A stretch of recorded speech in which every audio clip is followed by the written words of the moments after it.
Welcome to my YouTube automotive channel. Today I'm sitting in a 2009 Chrysler Sebring.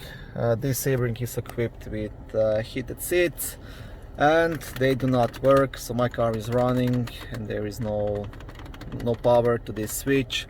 When I press this switch, the yellow light should illuminate, but nothing happens.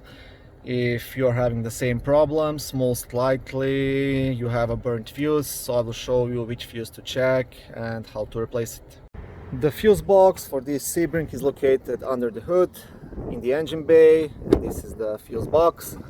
So to open it, there are two clips here on the side, this one here and this one here, so you just want to pull on those and you can open the fuse box.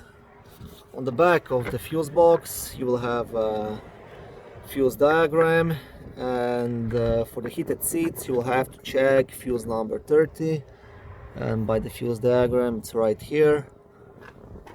So that would be the 20 amp fuse, this one right here. So you can just pull it out with your fingers if you can. If you can't, just use pliers like this one and check this fuse. If it's burned, that will most definitely fix your heated seats problem. If it's not the fuse, there might be some wiring issue or short, or you might have to replace the switches itself in the passenger cabin, but I'm 95% sure this will fix your problem.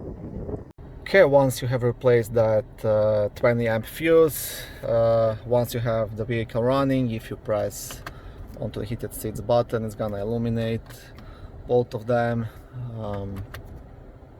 There are two different heat settings on it, but yeah, most likely changing that fuse will fix your problem.